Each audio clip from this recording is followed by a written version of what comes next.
All right, everyone, what's going on? Needs more drums. Back in City Skylines 2 in our city of Grand Keys, which is our vanilla city, and our third attempt at trying to build a city in this game, which has been a rough process thus far. If you're new to the channel, welcome. Glad you could come and check it out. Hope you stay a while. And if you're returning, welcome back. So in the last episode, we built this landfill that is absolutely hideous, but this is only temporary. We only built this here to avoid having to purchase new tiles and expand the footprint when we actually don't even need to do that yet. So this is just better for now. We'll move it, and it doesn't even seem like it's, getting a ton of use. So pretty high efficiency, which is good. But yeah, so the goal today is expansion, expansion, and expansion. We are only about $30,000 in a deficit, and I want to bring out the residential zones all the way over here, and maybe even this area as well, if we can manage to do that. The reason that I want to do that is you can see we have a pretty big demand for some healthcare and death care services, and so I want to actually go ahead and purchase those so they can start getting to work. And then meanwhile, we can focus on recovering the service cost of those new city services by expanding out some residential zones, bringing in some more residents. And then I imagine that we're actually going to expand the industry as well. So we're going to kind of go back and forth with residential, industrial, you know how the cycle goes, just kind of taking care of demand as it comes. And I think we're going to shape this land a little bit more too, to kind of make a, kind of square off some of these corners here and make this into more of like an industrial looking area. And I want to do that here as well. I just haven't gotten around to it yet. I may even wait to do it later and just do it off camera and kind of detail some of this up a little bit, so that, you guys don't always need to see that. But at least we can get some buildings down, we can get some expansion going, and most importantly, we can get some more money coming in. Population is growing nicely. We're almost at our next milestone, which is actually a little bit concerning because I kind of don't want it. I don't want to have to provide more city services that we can't afford. So we're really struggling here. I think after that one though, yeah, no, we need leisure after that. We need communications. It just never stops. It's almost, I feel like with this game, I'll be honest, it's a little bit difficult to get on your feet. I know people don't want like a city painter, like how City Skylines was. It was pretty easy to get started once you kind of learned how the budget worked. But this game, I feel like it may be a little bit too much in the wrong direction. There's a lot of micromanaging that needs to happen at the early stages of the game now with the new economy system. And well, someone like me who understands money, is a little bit older, has been playing games like this for a while, I can kind of understand it after I, spend some time and kind of really figure out what works best. But for, maybe a younger player who's just coming into the game and wants to build a city, it can be really challenging. And I know you can turn on like unlimited money and stuff, but that just kind of defeats the whole purpose of, balancing the budget and everything. And so I don't know, it's a delicate balance, but at the end of the day, people did ask the game for the game to be more challenging, and it's definitely more challenging in that regard. So we're doing the best we can. But anyway, let's go ahead and get into the build. All right, so the first thing that I want to do is drag out some main roads, and you can see I've kind of, been messing with some main roads over here. And you know what? I'm just going to do this right now. I know which roads I want to upgrade already, and I know which ones are going to be main roads, and it's going to be this one. Oh, that's annoying. That's annoying. Come on. Unbelievable. Okay. Let's try that again. There we go. So I want this one to be main road because this is going to go all the way to our highway, and we're going to have an overpass here eventually. And then also this is going to be a main road as well. And the reason that I want to do that, I want to have a couple of main roads in the city where we're not going to zone, and this is going to be one of them. And so I think these are, I always forget the correct terms. I think these are considered arterial, and then collectors are the ones that will bring people to the arterial roads. So like, for example, like a road like this Fawn Street here, this is going to be a collector because it's going to collect cars from the side streets and from the residences and kind of funnel them into this main road.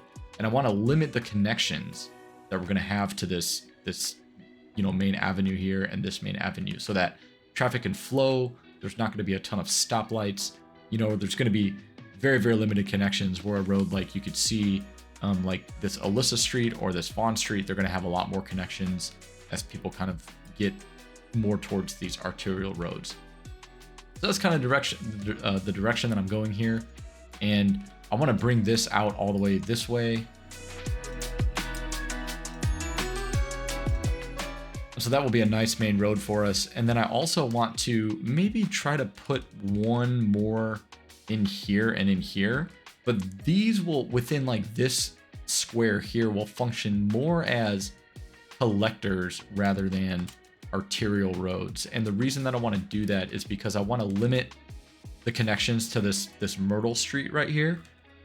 This is going to be eventually probably like a pretty big, maybe even a highway, but something that, you know, I currently live in Chicago. I grew up in Northwest Indiana, right by Chicago, and, you know, driven Lakeshore Drive many times. And if you've never seen Lakeshore Drive, it's a really interesting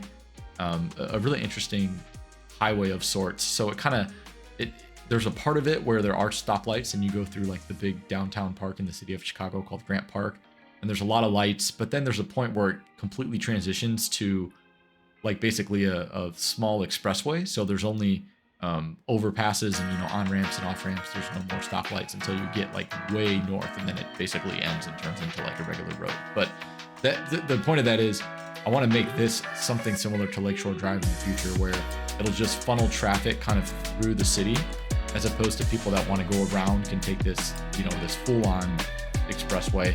But if you want to go through the city, you can take kind of an in-between, you know, high-volume road that is still quick, but also will have much more traffic than just taking the bypass. So we'll get to, you know, that's like way down the line. We'll get there eventually. But for now, we're just going to zone out some roads here. So let me just do that real quick, and then we'll go from there.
Exactly what I didn't want. All we're doing is building some roads and we got another milestone. But you know what? It's honestly like fine. Yeah, we're just gonna drag some alleyways through there. And one thing that I want to take a second and kind of pause and talk about is, you know, it's really easy when you're doing something like this and you're just trying to do some big expansion to just, you know, connect all of your roads wherever and, you know, just kind of do this massive development and, you know, whatever. But I think it's important to, I'll just pause again for a second here while we talk about this, but I think it's important to actually figure out where your roads are going to go. So roads need to go somewhere, right?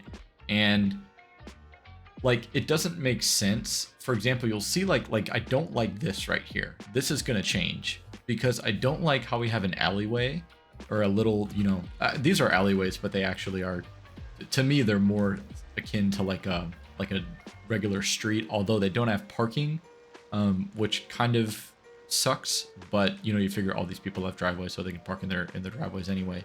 But what I'm trying to say is, you know, it doesn't make sense that we have this very low volume road connecting to this road here, which is a bit of a higher volume road, but then this road serves as a connection point between this very large main road and then this very large main road. And this is gonna, and this one too. So this goes all the way through, and it's gonna go all the way through to like somewhere out here as we develop. So eventually this connection needs to be able to handle a little bit more volume. And I think we're going to do that by like dragging this kind of just through here and then sort of breaking this connection. Like I did that right here, right? I broke this up into two connections instead of having this one here and this one here. Now people can drive straight through this way. And this, I'm actually going to eliminate left turns. Let's just do that now. And I can't do that because I don't have the road services node unlocked, but I could. I want to think a little bit more before we actually just start buying things with progression points. But basically, no, you know what? No, I do want that, because that'll give us our what do you call it? Trees and everything. Yeah, I don't know why I don't have that yet. Okay, that's better. So now that we have that, we can actually, I can show you what I'm talking about. So if we go in here to advanced road services, I can eliminate left turns here. So now there's not going to be any cross traffic. And this is something that I saw a lot when I was in Spain. For a fun fact, I actually studied abroad half of my junior year or third year of college or university for some of you people overseas. I spent, 5 months or so studying in Sevilla, Spain, and I loved it. I actually learned Spanish quite well, and maybe you'll see a little bit of Spanish influence in some of these city names and things. But the point of my story is they use kind of a combination of roundabouts and stoplights, and it was really cool. They would have traffic, for example, this traffic, if they wanted to go like this way towards the left side of the screen here, instead of making a left, what they'll have to do is actually go right, go to the roundabout, and then come back around. And that keeps traffic flowing. It avoids traffic from crossing over to each other.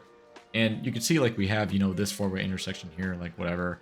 But maybe I might even go as far as to eliminate some of the turns in this as well, and then get rid of stoplights, so people can go, to the roundabout and then just come back. And this will be a one way, and this will be a one way. But I kind of don't want this to be a one way because it needs to connect over here somewhere. So we're gonna work on this a little bit later. The traffic management will come. But just so you know, I am thinking about these things, and I'm not an urban planner, but I do take pride in trying to make things flow effectively and making sure that things are connected. So you can see like here, this is kind of another area where we have like this, a little bit of a higher volume road, and it'll come through here, and people can take it directly to this other main road, this main road, and this main road, all by just staying on here. And so it's a great way to get people around, making sure that your main roads are connected, but then you have some other, you can have some dead end streets and stuff here. Like we have a lot of T intersections in between here, but that's just because I'm trying to limit the amount of connections to this, this Applegate Street. Although this is not going to be an arterial road, I think it is going to be a pretty important collector for us. And so I want to, make sure that these side streets are well connected, but not overly so to the point where we have, tons of stoplights and everything, and that's impeding traffic flow. But now that my little rant on traffic is done, I think we might as well go ahead and start putting down some of these city services. So we need healthcare and death care. And if you caught the last episode, great. If you didn't, I'm just going to go over this again. Looking at the cost of these things, I work in finance for my real job, and so I deal with this a lot. You look at things on a cost per unit basis, right? That's, when you're looking at sales of products and things. I'm thinking about this in terms of like patient capacity, like what's the cost per patient? What's the upkeep, right? So we see like this has an upkeep starting at $10,000 to $24,500. This has an upkeep starting at $20,000.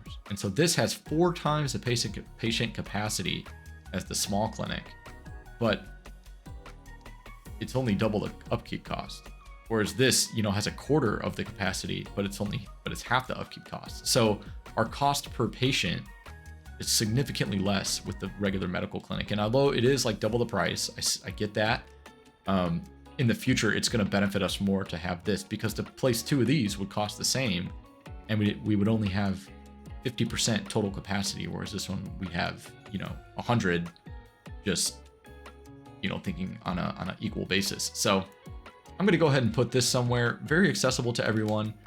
And I'm thinking I was going to put one here, and I'm thinking I still might. Oh, I can't do that, man. I forgot to put this road through here. It fit before. It fit before I upgraded this to an avenue, and that is very sad and disappointing. But what we can do is maybe put it over here, and then we'll put something else over here. Eventually, I want to have like a hospital out this way too and stuff. So maybe that'll be a good reason why we put this clinic on this road for now instead. And I don't want to face it on this main road, or what will be a main road, because I don't want all of the traffic going on there. So I'm actually going to turn it around. I'm going to face this poplar lane. We'll decorate this up with some nice trees and such too, you know, but I like where that's at right now. And in terms of death care, I kind of want to hold out on death care because the crematorium is really expensive. I mean, and this just takes up a lot of space. So I'm gonna hold out for a little bit. I'm gonna maybe wait one more milestone or so. But what I am going to do is take the healthcare budget, and we're going to drop it by like 25%. We're going to bring it to about 74. And I think it'll limit the amount of patients we can care for, but it'll also and it'll decrease the amount of ambulances. But like, we just don't need that much budget right now. I think that that should cover it for the city. So now that we placed that, I'm actually going to go ahead and not press play yet, because I want to zone some of this out first. I want to make sure that we get some people moving in, we can get some tax income. And usually I will tend to keep the city on play for the most part. But in this case, since we're still very early off, we're still losing quite a bit of money.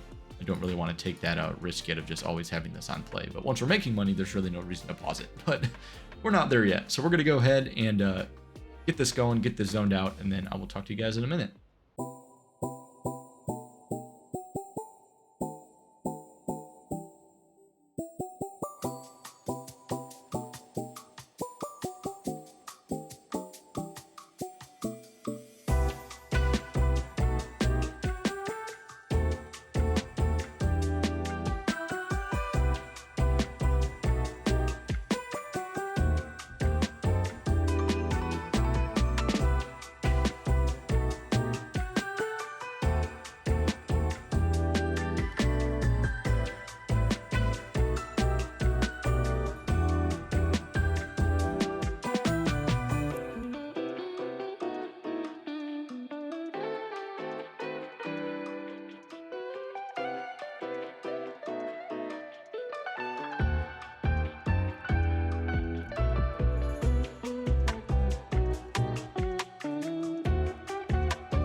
All right, and so we've been playing for quite a bit. We got our deficit, down to less than 10 grand for now. That's awesome. That's actually really nice. I didn't expect that to happen, and we're right on the verge of making, a little bit of money here. And I'm tempted to just bump the industry tax up just like a little bit, but I'm gonna resist. I'm gonna resist it. Good resistors should do that. Don't want to make it too expensive. We're gonna actually zone out just a couple more houses, and if you'll notice, I did something a little different. So I'm kind of mixing some of the European and North American assets, and I think that's kind of cool because now we'll start to see, like, so here we have some European homes, here we have some of the North American ones, but here we're going to do a little bit of a mixture to kind of show that there are like some individual buildings, that are sort of like grouped together, some little developments. So we'll have a couple of, North American side by side with some European. I think that might be kind of a cool look for this area. And yeah, it looks like we have a pretty healthy low density demand. Low density development. We don't have a healthy demand. It's actually quite low at the moment. More medium density, which I'm not surprised. I think the medium density homes are a bit cheaper, so people can afford them more easily, as opposed to these low density single family houses that are typically a bit more expensive. So we're gonna keep zoning the medium density. I'm pushing the density up kind of closer to this divided highway, because this is where kind of it's going to be a main part of the city. There's going to be, I think I am actually going to zone on this road, so there's going to be some higher density buildings along here. Right now we'll probably just do medium density, and eventually some mixed use once we get some more commercial demand. But in order to get commercial demand, we need to increase the general wealth in the city. And so we're going to do that in two ways. And I think we're going to get more into that in the next episode. But just kind of to touch on it briefly, what we're going to have to do is keep providing more jobs. And you can see our industry area is pretty much maxed out in terms of available space. We're not actually going to do anything past like this point here. I want to save this area for some kind of focal point of the city, like some sort of useful facility here that'll serve as like a divider between the industry and then what will be pretty much like the end of the downtown. Eventually, as the city grows, this is going to be where we're going to put our train station. We're going to have something, big here, like a big park, something on the waterfront, a really nice, this whole area is just going to be really nice. And so I want to divide the old industrial area, from this nice downtown area. And eventually this might even be phased out too, but we'll see. That's like way, way, way long term. But what I think I'm going to do as a temporary solution is set up like another industrial park. I'm tempted to do some buildings kind of over here by the landfill, which is doing okay at the moment. I think that in terms of our garbage, yeah, so we are processing less than we can handle. But we're going to, worry about that a little bit later. We have a lot of room left in the landfill, so not to worry there for now. But yeah, I think I might throw down a couple industrial buildings here, and then eventually, which hopefully, honestly, maybe pretty soon if we overcome our deficit, which, you know what, I'm going to zone out just a little bit more low density. And I think this might do it. We're getting really close. Just about to break even here. I would really like to break even this episode, even though we're just gonna ruin it all by buying some more, what do you call it? Investing in some death care, like a crematorium or something. We also need fire and police. Man, it just never ever stops, does it? But at least the closer we can get to running at, breaking even, or there we go. Nice. 5,000, almost 6,000 in the green now. 6,500. It'll keep on climbing. Hopefully it won't fluctuate too much and then get in the red pretty soon. Yeah, this is satisfying. I'm really, really happy with this compared to how this first city went just a little while ago before it got all bugged out and broke. This is way better. I'm really comfortable with the pace that this is growing. I feel like we have our expansion in check very well. Currently, our power situation it's all right. It's not great, but it's not terrible. We will need to invest in something like that a little bit, you know, sooner rather than later. So I want to start thinking of a solution for that. But yeah, I think, you know, honestly, I think this is a great spot to call it an episode. We need to think about where we want to expand our industry out to, and I'm thinking it's going to wrap around here like this just because of the way that the pollution is. So if you'll notice, everything is just going this way, the wind is going this way. So I'd like to put it over here. I think that would be very, very suitable for this area. Maybe even, I mean, this terrain is really high. I don't really envision us developing much over here, to be honest with you. Maybe we'll put some kind of forestry or something over here, but in terms of like actual, we're not going to build a port out this way or anything because it's just too high, and I do want to respect the topography a little bit here. But at the very least, we can run the industry all around here and kind of call it a day. So I think that's what we might do. Just thinking about the future, it looks like if we just purchase this this one tile, that would be very, very good, and even this one too, maybe. But yeah, that's a problem for another time. For now, I think we're going to go ahead and call it an episode. We have a very healthy residential demand. We'll keep expanding. We are now in the green, which is awesome. So in the next episode, we'll expand a little bit more, try to fill out this area the best we can. Put down some a death care facility to take care of some of these outstanding issues. And then hopefully, and fingers crossed, I mean hopefully, be able to expand into another tile and really boost our industrial, you know, mitigate some of this demand, keep giving the people some more job opportunities, and then that'll bring us in some more income since our industry is being taxed at a higher rate than the residential zone. So great things to come. Thank you guys so much for watching. I really appreciate all of the support with Cities Skylines 2, with my new series. You know, even though the game is not great and it's you know, far from flawless, I think there's still a lot of benefits in this game, and I think it is still, honestly, in my opinion, it's still worth playing. It's a lot of fun, and if you can, you know, just be careful about saving your game frequently, and you know, for the most part right now, I'm staying away from mods, at least in this series for the time being. So we're just gonna see how we can do, and I'm very excited. So sorry I'm going on and on. Thanks so much for watching. Have a great week, and I'll see you guys in the next episode. Peace out.